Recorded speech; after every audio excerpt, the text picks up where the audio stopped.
Magandang araw sa inyo mga kasabong. Welcome back ulit dito sa ating YouTube channel na Lord G CCU Academy. So pag-usapan natin ngayon sa video episode na to ang pagiging poor cutting ng manok. So alam ko napansin nyo na to. So marami sa atin nakakapansin ito.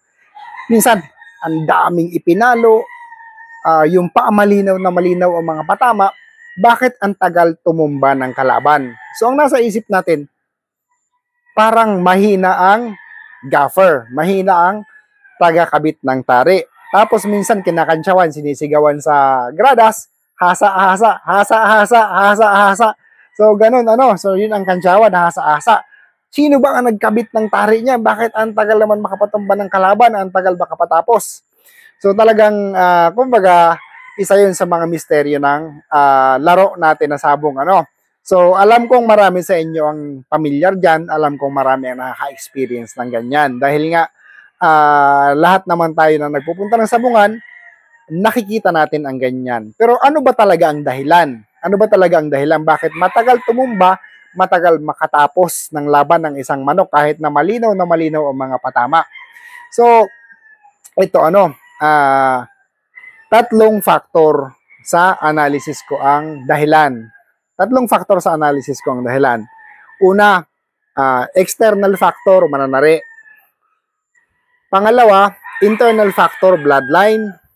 Pangatlo, external factor, pointing. So, mananari, bloodline, pointing. So, ihiwalay muna natin ang mananari dahil hindi natin kontrolado yun. So, may hiwalay na tayong na-discuss na mahiwalay na tayong video episode para sa pagtatari. So, pag-usapan na lang natin ngayon ang dalawa. Bloodline at saka pointing. So, may mga manok na natural talaga na sa bloodline, may natural talaga na cutting line na tinatawag. So, karamihan ng winning line na tinatawag nila cutting line. So, ano nga ba ang cutting line? So, yung mga napapansin natin, yung mga nagiging winning line, mapapansin mo sa kanila, malinaw silang pumatama. At yung palo nila, hindi yung napakaraming halihaw ng paa, kundi malinaw na talagang isang ganon, isa o dalawang ganon.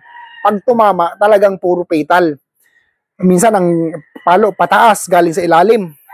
Kagaya ng mga Bruce Barnett, pag pumalo silang ganyan, galing sa ilalim, pakabit ng ganyan, paangat. Kaya pag tumama yan dito sa loob, talagang giba lahat ng daanan, wasak lahat ng daanan niya ng tari pag binunot niya.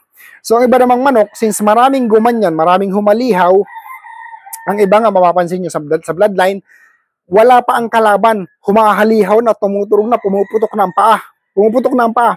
Paano kung 3 beses siya nag-angatan na hindi niya makontak ang kalaban, hindi kumukonekta ang paa niya, di gagawin na siyang ganun, umuusok ang palo niya, hindi naman kumukonekta. Ang manok, ang lakas lang naman ng manok is, kung mapapansin nyo sa paluan, first 7 to 8 seconds, malakas na malakas. Kasi hindi humihinga yan, ipon niya yung hininga niya, palo siya ng palo. After 7 seconds, 8 seconds, titigil yan para huminga. Parang mag-i-slow down ng konti. Pagkahinga niya, banat naman siya ng banat. So, ang problema doon, kung first 7 seconds, palo siya ng palo, hindi siya tumatama, pero ang dami niyang energy na nire-release. Pukpuk ng pukpuk. So, after 7 seconds, paghinga niya, depleted na or bawas na ang energy niya. Kaya mapapansin nyo, ang dami ng pinapatama, parang ang dulo na lang ng tari ang sumasabit. Hanggang sa umabot na lang 7 minutes, 8 minutes, tumabla na. Ang kalaban na palayan niya, napadapa niya, pero hindi niya matapos. Dahil nga, sobrang gigil niya dahil sa bloodline niya na may ganun talaga, nagpapaulan ng palo kahit wala ang kalaban. Hindi natin ma-attribute kung sa nervous yan or kung ano, basta may ganung karakter ang isang bloodline. So, nagpapaulan na walang contact, ang tagal niyan tumapos, ang tagal ma-dispose ng kalaban. Kasi, nandun talaga yung design niya. Maganda lang yan kung talaga makipagsabayan, kukontak siya, talagang ang gandang tingnan, or makakapilay siya, down cock ang kalaban, talagang mapipinis niya yun. Pero kung hindi siya kumukontak, talagang asahan mo na poor cutting ng isang bloodline. So, may mga ganong bloodline. Ang iba naman, sabi ko sa inyo, yung mga efficient cutting bloodline, yung talagang isa o dalawa lang pumatama, nagtatiming ng palo na talagang solid binibigay, may follow through. Pagpasok ng dulo ng tari, lalarga pa niya ang paa niya para pumasok ng gusto. Parang may galit siya na gusto niyang gibain lahat ng buong katawan ng kalaban niya. So, yun ang sa factor ng bloodline. Sa factor naman ng pointing, so, kung nasobrahan tayo sa bawas, sobra sa bawas kasi gusto natin na mas malaki, mas matangkad tayo kaysa sa kalaban natin, nagbawas tayo ng sobra. Pagdating naman ng oras na malapit ng laban, hindi pa natin nakukuha ang good weight niya. So, pipigain natin siya, mag-ibababa ng ibababa, may stress, gugupitan ng balahibo para makuha natin para ang timbang para maiwasan natin ang bad weight. Ngayon, pag ang isang manok na stress at napiga, magiging tight ang muscle niya. Magiging tight yan. So, ang suntok niya, hindi largado, kundi maigsi, pigil.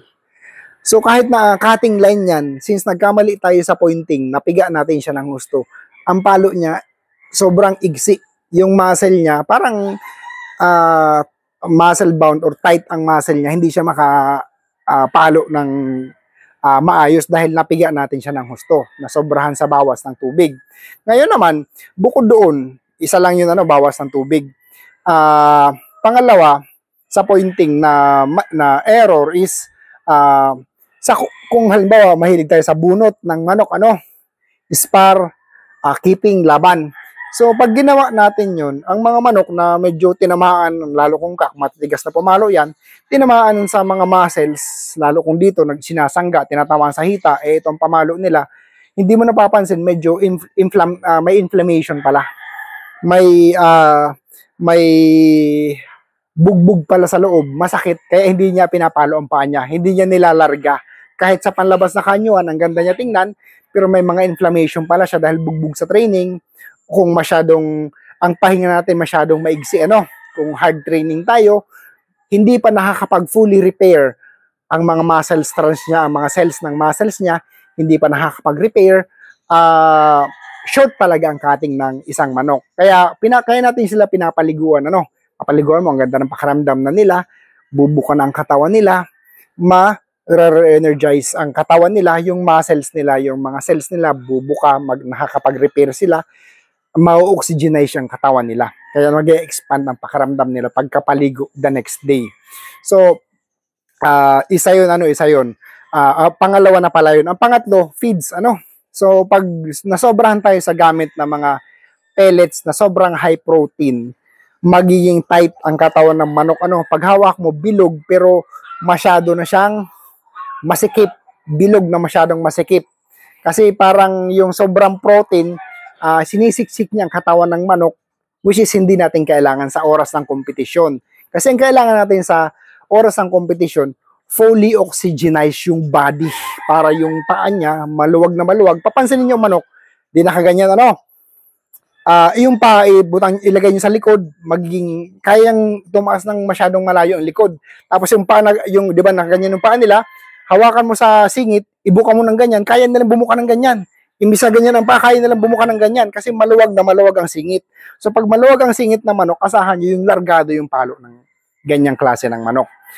So yun ang mga pinaka-simple na indication or way para malaman natin na ang manok natin hindi dry, na alam natin na ang manok natin magkakat. So tatlong bagay yan sa pointing.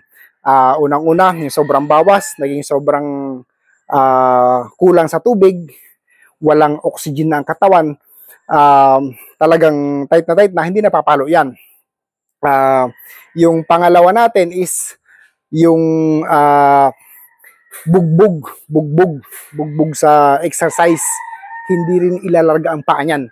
Yung pangatlo natin is speeds, kung nasa heavy tayo sa pellets, matagal mag-recover ang katawan ng manok, hindi niya ilalawit ng husto yung paa niya dahil talagang yung structure ng katawan niya masikip na masikip. So, yung tatlong yun ang dapat nating tandaan sa pointing at conditioning. Kasi kahit gaano kagaling ng manok natin, may i-encounter natin ang ganyan kung hindi natin gaano kabisado ang pointing at conditioning. So, yun lang guys. Maraming salamat sa inyong lahat. Master Marcos ulit ito ng Team Logis.